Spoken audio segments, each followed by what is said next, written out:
In the end, he did not walk out. The police walked in at the Ecuadorian's request. 7 years self-imposed carry-on concluding in an angry carry-out. No one is above the law. Julian Assange is no hero. He is hidden from the truth for years and years. And it is right that his future should be decided in the British judicial system. But he knows the real issue is international.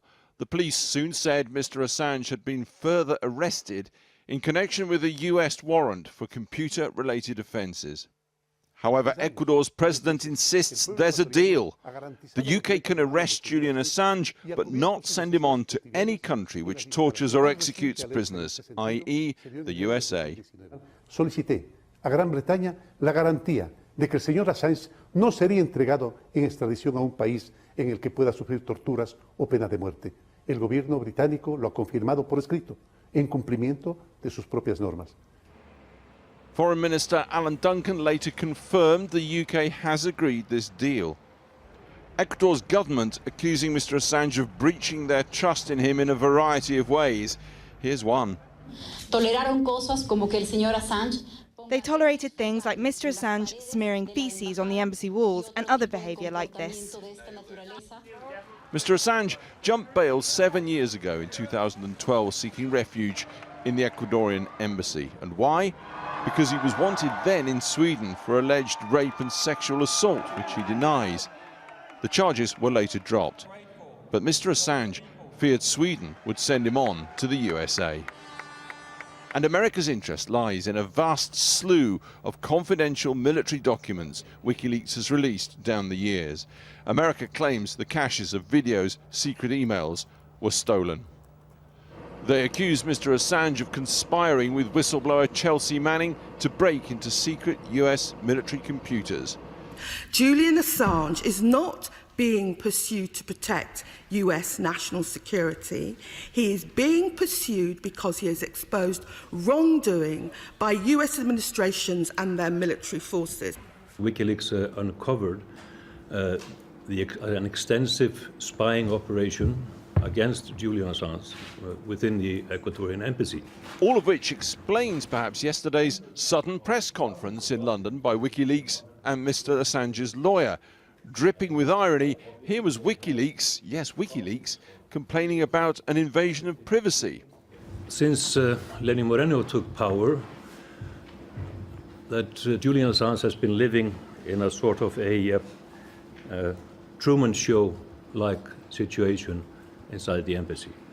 It has been a total invasion of his privacy. Meetings with his lawyers, supporters, his doctor, covertly taped and videoed, they said. And they allege the Ecuadorians sent this material to the Americans.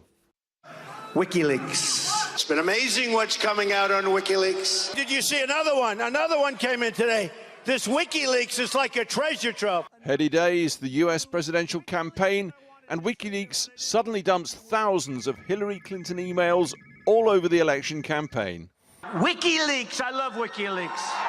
But today, oh no he doesn't. Do you still love WikiLeaks? I know nothing about WikiLeaks. It's not my thing. These days, WikiLeaks whistleblower Chelsea Manning is back in prison for refusing to give evidence. President Trump has Robert Mueller's still secret report investigating alleged links between WikiLeaks and Russian hackers. And last year's sealed indictment against Mr. Assange is sealed no longer. Few divide opinions like Mr. Assange and WikiLeaks, crusading fearless publisher or handler of stolen goods. Today the Ecuadorians just got themselves off a massive hook, and the British just got themselves on one. Honour their deal with Ecuador or kowtow to America.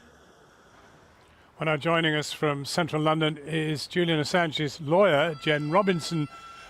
Jen Robinson, it's a long journey between arrest and actually getting to the United States. I mean, will the British authorities cut short their interest in Julian Assange, do you imagine?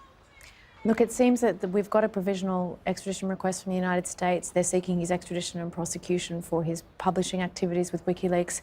And it remains to be seen. We'll be back in court in the next month to see what the US is going to request him for. We certainly do not think that the British government ought to be extraditing a publisher for having published truthful information, and no democratic government ought to be complying with such a request.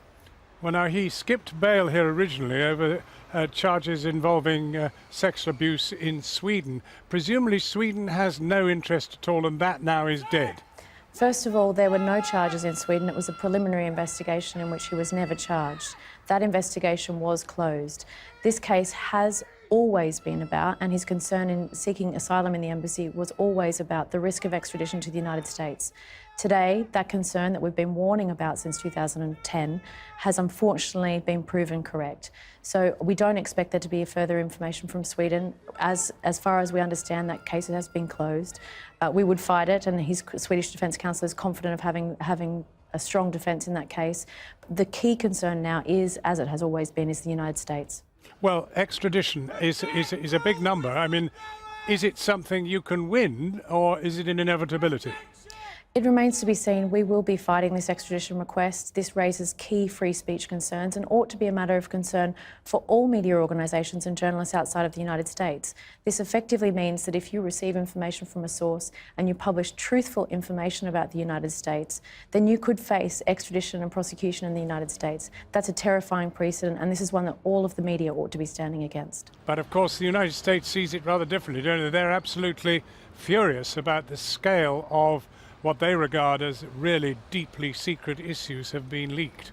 What they're furious about is having revealed for having engaged in war crimes, in human rights abuse, and about corruption. Those are public interest disclosures for which WikiLeaks has won numerous journalism awards, including the Amnesty Award, including the Economist New Media Award, including the Most Outstanding Contribution to Journalism in Australia Award. This is a free speech issue, and all of the media organisations who also published Chelsea Manning's material ought to be very concerned about this precedent and ought to be standing up for the people that made those publications possible. But there are other issues. The emails leaked during the 2016, particularly Hillary Clinton's emails during the 2016 Democratic election. That is a separate publication for which there has been no indictment and has no connection whatsoever with the extradition request that's made today. The extradition request from the United States relates solely to the material that was released by Chelsea Manning in 2010. That's material that was published, I believe, including by Channel 4, including by The Guardian, Le Monde, Der Spiegel, El País, and newspapers around the world, including in the United States. So this is a very serious matter for press freedom. Well, Jen Robinson, thank you very much indeed for joining us. We'll be watching developments with great interest. Thank you. You're welcome.